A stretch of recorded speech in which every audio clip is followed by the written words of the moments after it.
사랑합니다. 감사합니다. 감사하면서 사셨습니까? 예. 예, 오늘 끝나고 성가정 축제, 이것부터 미사부터 이제 일부로 시작하는 건데, 성가정 축제가 우리 식당이건 강당이건 운동장에서 있습니다. 그런 감사를 잘 표현하시면 좋겠어요. 예. 그러니까 뭐라도 하나씩 사갖고 오십시오. 다 어렵고 힘든 이들에게 쓰이는 그런 바자회, 그런 축제가 될 것입니다.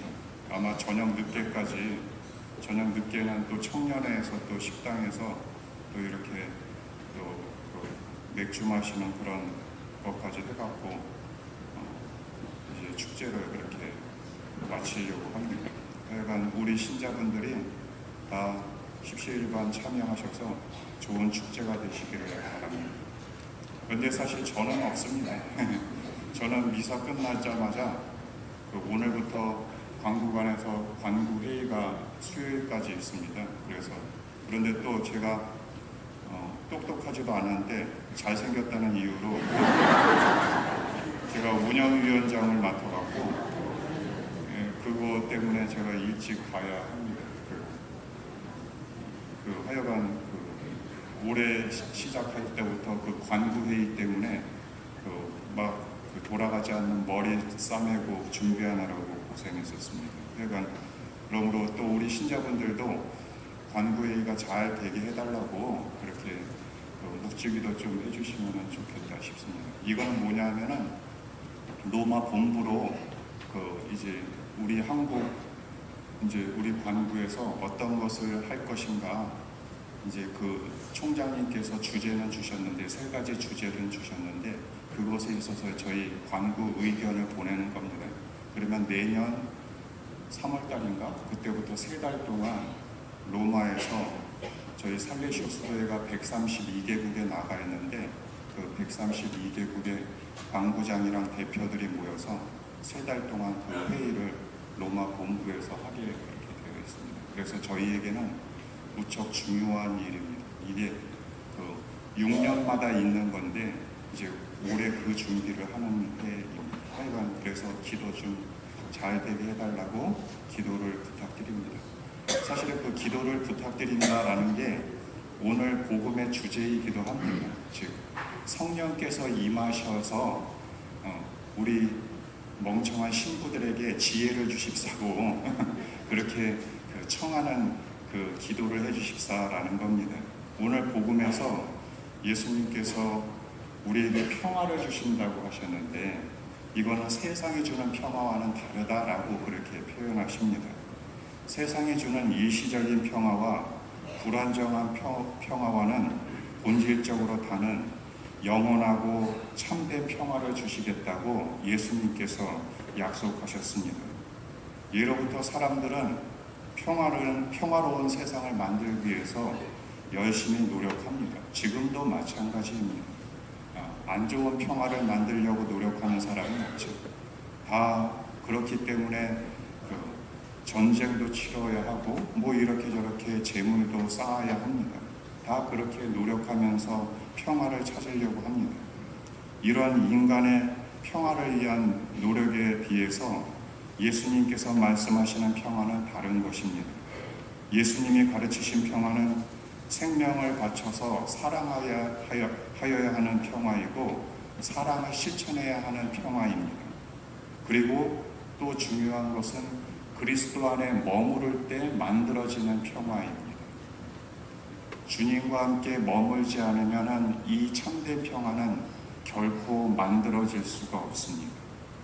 오늘 일독서에서 사도행전을 읽었는데 주님과 함께 머문다라는 것, 참된 평화가 어떤 식으로 만들어지는지 아주 좋은 예를 보여주고 있습니다. 이 이야기는 길었는데 뭐냐면은 초대 교회 공동체의 모습이었습니다. 어떻게 참된 평화, 주님과 함께 머무는 평화를 실천하고 있는지 이제 나타나 있는데 사도행전에 나오는 상황이 이런 것입니다. 서로 의견이 틀린 겁니다. 즉 유대교에서 그리스도교로 된 그 집단과 그냥 이교도였는데 그리스도인이 된 집단과 의견이 틀린 겁니다. 이 할례에 관한 문제인 것입니다. 이렇게 의견이 틀렸을 때 이제 복잡해지는 겁니다. 어떤 것이 진정으로 우리 공동체가 나아가야 될 방가. 그런데 여기에서 이 사도들이 아주 적절한 해결책을 만듭니다. 뭐냐면은 이런 의견이 있을 때 성령의 인도하심을 이끄는 것입니다. 성령께서 우리 안에 머무르셔서 그 해결책을 이끌어 주십사고 그렇게 청하는 것입니다. 이게 바로 이 초대교회 공동체의 모습이었습니다. 이것이 우리가 현실의 삶 안에서 어떻게 평화를 실현해야 되는지를 가르쳐주고 있습니다. 우리 안에도 공동체들이 다 있습니다. 목소리 큰 사람이 이겨야 되는 그것은 결코 교회 공동체의 모습은 아닌 것입니다. 문제가 있다. 그러면 성령께 청하십시오. 그분께서 원하시는 것이 어떤 것인지를 우리 구성원들은 찾아내야 합니다. 그렇게 될 때 그 교회 공동체, 그 각 조직은 결코 엄한 곳으로 흘러가지 않습니다. 하나님은 우리 인간의 부족함을 잘 알고 계십니다. 자비하신 하나님은 인간이 한계에 머물러서 주저앉고 그렇게 어둠 속에 있는 것을 내버려 두고 싶지 않으십니다. 착하신 하느님입니다. 그래서 하느님께서는 우리에게 모든 것을 가르쳐 주시면서 예수님께서 우리에게 한 말을 또한 되새기게 해주시면서 그렇게 해주실 수 있는 분, 즉 협조자를 보내주셨습니다. 그 존재가 바로 성령이십니다. 그러므로 우리가 성령의 말씀에 귀를 기울이고 그분의 도우심을 따라 살려고 할 때, 그리고 그분이 우리 안에 머물기를 청할 때 우리는 평화의 도구로 사용되는 기쁨을 체험하게 되는 것입니다. 그 기쁨을 누릴 수가 있는 겁니다. 그러므로 교회의 조직은 성령을 청하십시오. 그러면 참된 평화를 주십니다. 그렇다라고 하면 참 평화를 주시는 성령은 우리를 도대체 어느 방향으로 이끌까?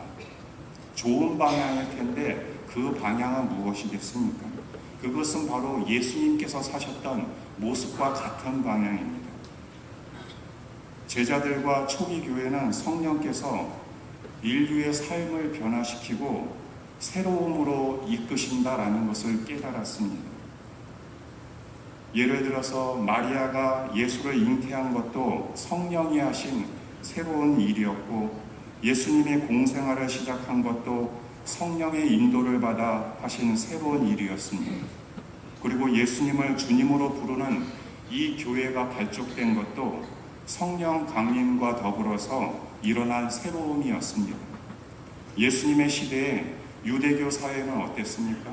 유대교 사회는 그 당시에 인간의 병고는, 인간이 병을 앓고 가난한 것은 죄의 대가라고 그렇게 말했습니다.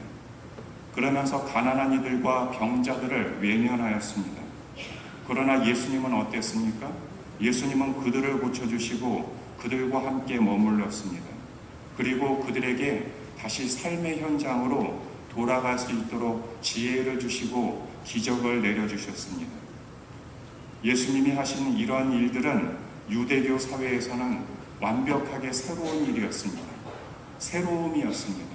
마치 성령이 이끄시는 것과 같은 것이었습니다. 예수님과 더불어 하느님은 새로운 역사가 인류 안에 시작되는 그런 사건을 시작하신 겁니다. 초기 교회는 그 새로움들 안에 성령을 보았습니다. 어느 안식일에 예수님께서 유대교 회당에서 손이 오그라든 사람을 세워놓고 그 안식일에 회당에서 말씀하십니다. 뭐라고 하셨습니까?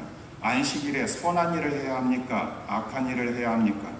목숨을 구해야 합니까? 죽여야 합니까? 라고 마르코복음 3장에서 말씀하셨습니다. 회당에 있던 회중은 침묵만 지켰습니다. 왜냐?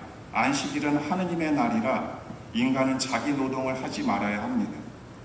하지 않고 하느님을 생각하며 그분의 일을 실천하는 날이 바로 안식일이었습니다. 예수님은 그리고 손이 오그라든 사람을 고쳐주십니다.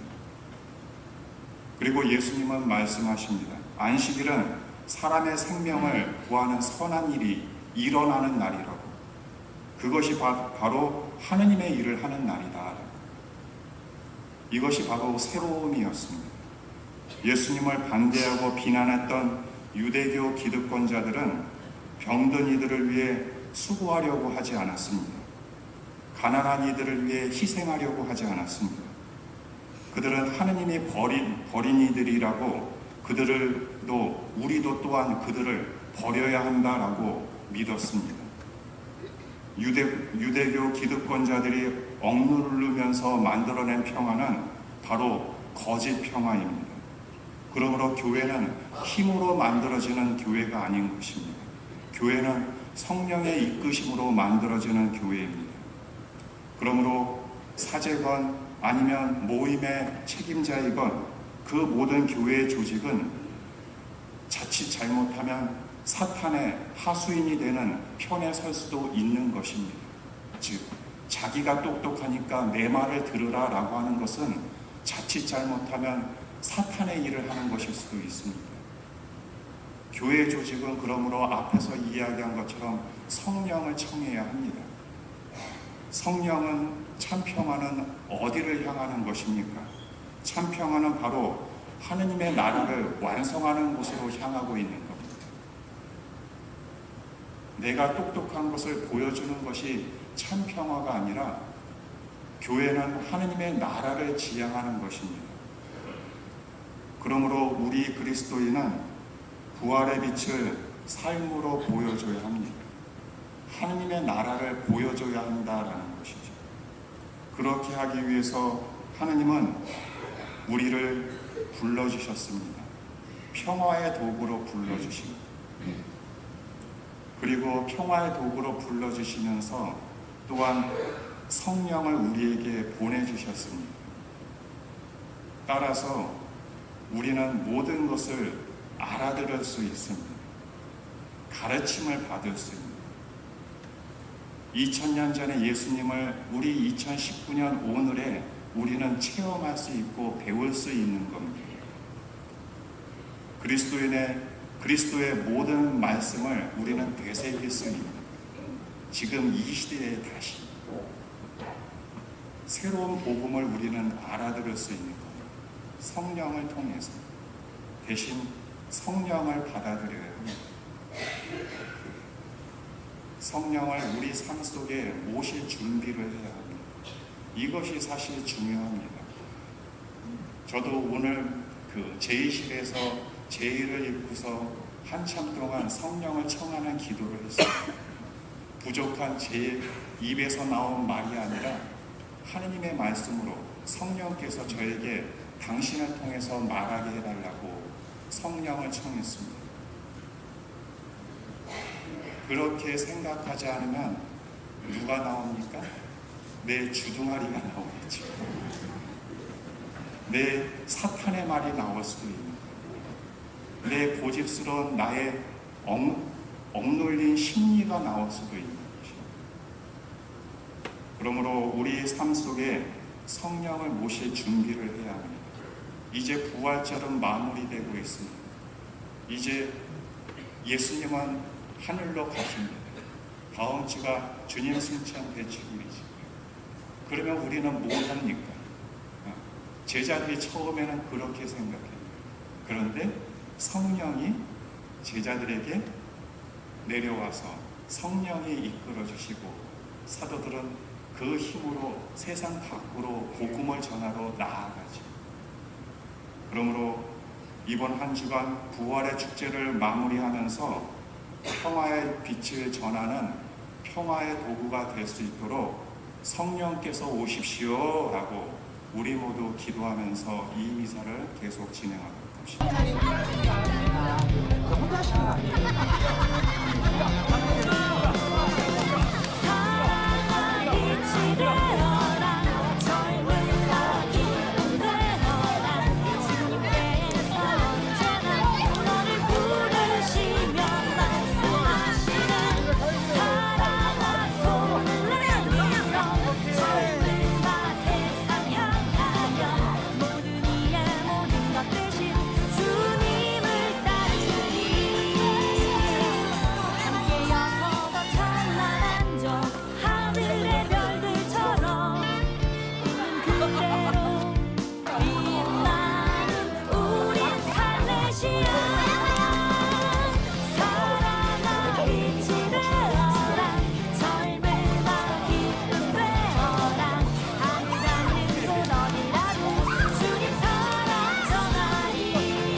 이제부터 이제 1, 2, 3 출발.